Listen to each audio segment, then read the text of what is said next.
There is a security clearance in the Galactic Registry that does not exist, not expired, not revoked, but classified as extinct, a designation reserved for programs erased so thoroughly that even acknowledging them is a violation of law.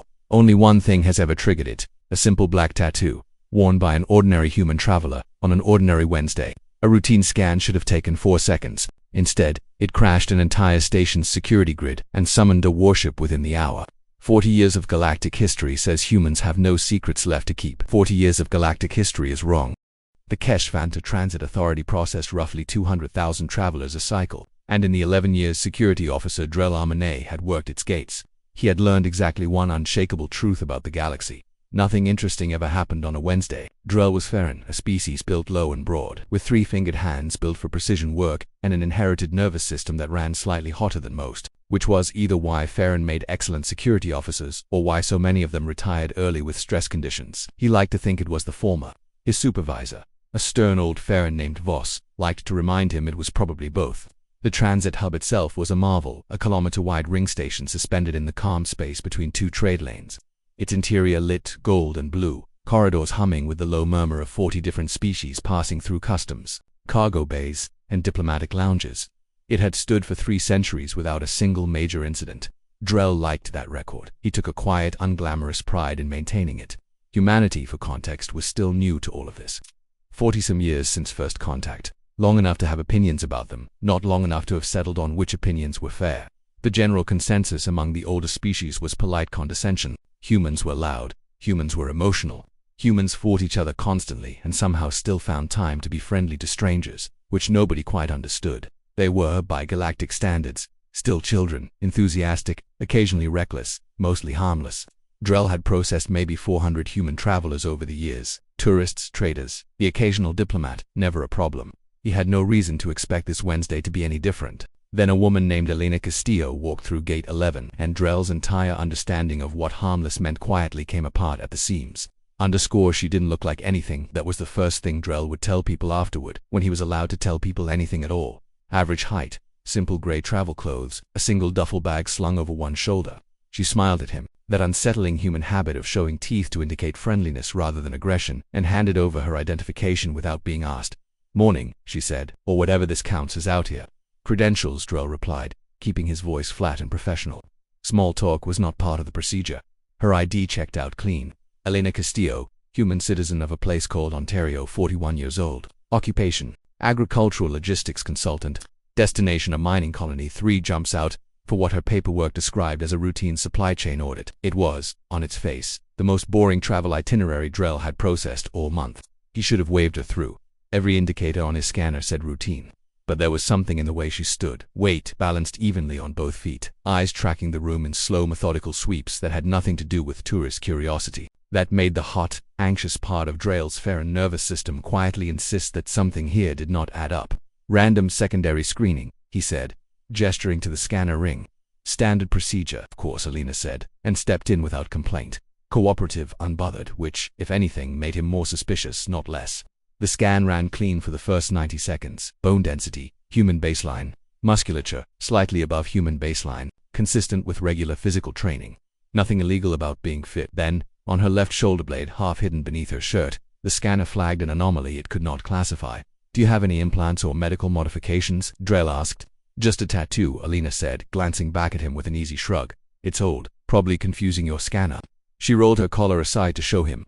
Simple black ink, a compass rose overlaid with a single stylized star. Nothing that matched any military iconography in the Terran database. Nothing that looked like more than decoration. "We don't have permanent markings," Drell admitted, running a manual verification scanner over it out of pure procedural thoroughness. "Seems unnecessarily painful."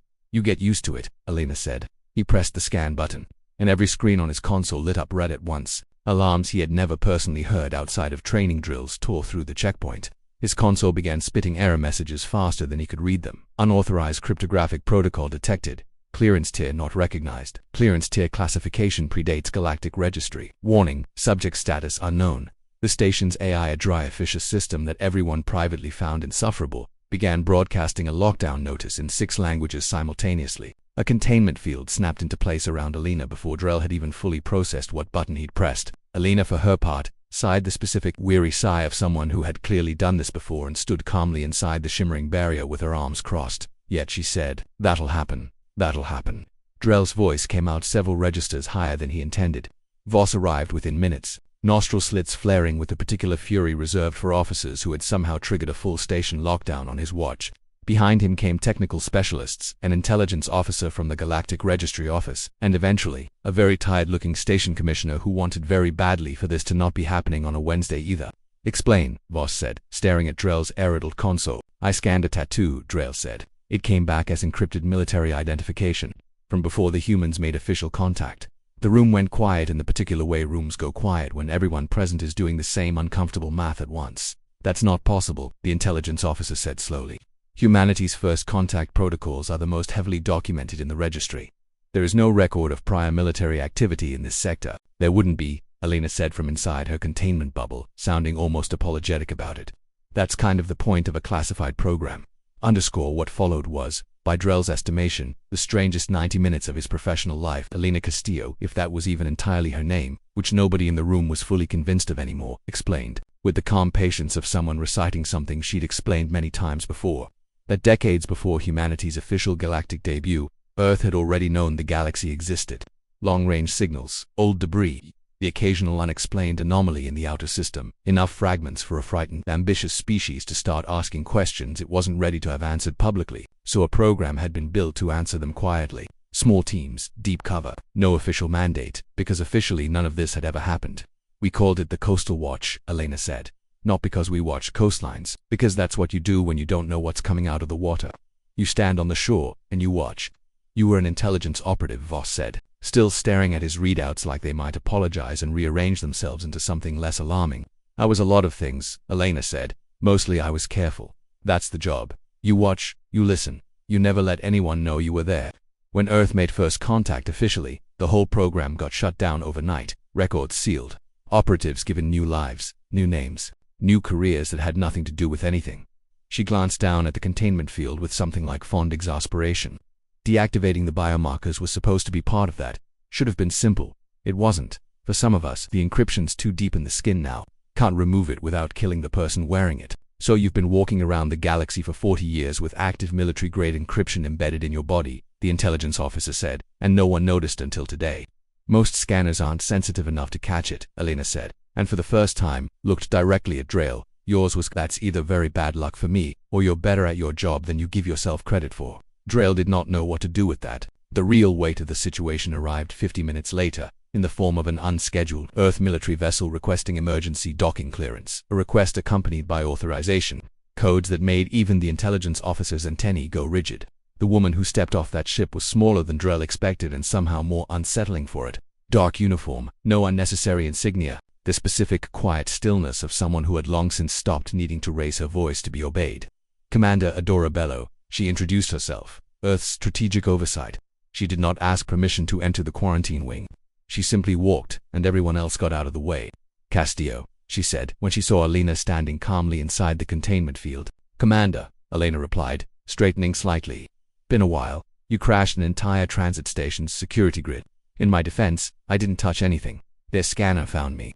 Commander Bello's gaze slid to Drell, and he felt, for one deeply uncomfortable moment, precisely evaluated. "You're the officer who ran the scan." "Yes, ma'am," Drell managed. "Good instincts," she said, which was somehow more frightening than if she'd been angry. She turned to Voss. "I need this station's records purged.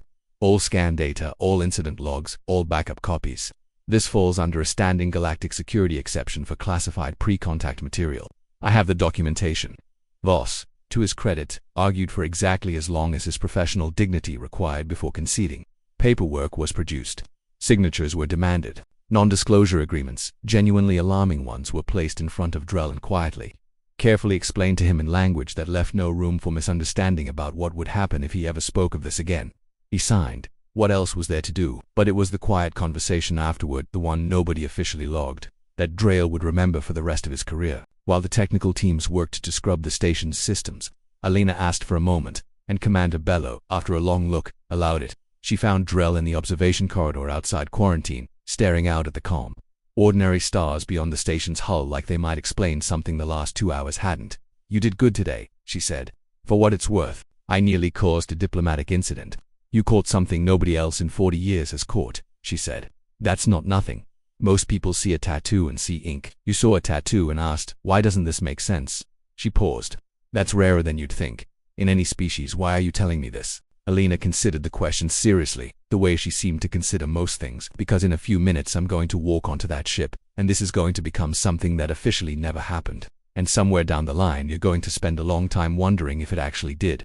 I'd rather you carry the truth of it than the doubt. What is the truth of it? Drayle asked. What were you actually doing out there, before contact? Making sure the first thing the galaxy learned about humanity wasn't a mistake, she said quietly. We were scared and outmatched, and we knew it. So a few people volunteered to go out into the dark alone, learn everything they could, and make sure that when we finally did introduce ourselves, we weren't walking in blind. She looked at him. It cost some of us more than others.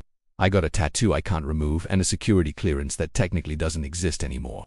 Some of the others gave a lot more than that. Drell thought of the version of humanity he'd built in his head over 11 years of routine processing. Loud, chaotic, harmless, still figuring itself out. He thought about how thin that picture suddenly felt, standing next to the quiet weight of what she'd just described. I didn't know, he said, which felt inadequate and true in equal measure. Nobody's supposed to, Alina said. That's rather the point. Commander Bello called her back before Drell could ask anything else. Alina offered him one last look, something that might have been respect, or gratitude, or simply the particular tiredness of someone who had spent 40 years being careful and was allowed, for exactly 90 seconds, not to be for what it's worth, she said. You'd have made a decent operative, sharp eyes, good instincts, terrible poker face. She almost smiled. Some people spend their whole careers looking without ever really seeing, you saw. Then she was gone, escorted back to the ship, the containment field deactivated behind her like it had never existed at all. By the end of the shift, every trace of the incident had been erased from the station's official records, the error logs, the containment activation, the scan data scrubbed clean, as if Alina Castillo had never walked through Gate 11 at all. Drayle went home that night and sat for a long time without turning on the lights, turning the shape of the day over in his mind. He thought about all the humans he'd processed over 11 years, the tourists, the traders, the diplomats, with their easy smiles and their loud arguments, and their strange, stubborn warmth toward strangers who owed them nothing. He had filed them all, without quite meaning to, under harmless. He understood now that harmless had never been the right word. It had simply been the word available to someone who had only ever seen the part of humanity they were permitted to see. 3 weeks later, a message arrived on Drell's private terminal, encrypted with a signature his clearance shouldn't have been able to read, and yet somehow could. It was short. Thank you for not looking away. No signature. He didn't need one. He saved it. He did not report it. And he found himself, in the quiet weeks that followed, watching every human traveler who passed through his checkpoint a little differently. Not with suspicion, but with something closer to the specific humility of a person who has just learned that the ocean he thought he understood has a depth to it he will never fully see the bottom of. The galaxy had spent 40 years deciding what humanity was, based on the parts of it that were loud enough, visible enough, easy enough to categorize. Drell had spent 11 years agreeing with that verdict without ever really questioning it. It had taken one tattoo, one overly sensitive scanner, and one very tired woman with an extinct security clearance to teach him that the quietest, most careful parts of a species are often the ones doing the most to keep everyone else safe, and the parts you're never meant to see are usually the ones that matter most. And for the first time, the galaxy understood what it truly meant to be human. If this story moved you, subscribe for more human stories from the stars.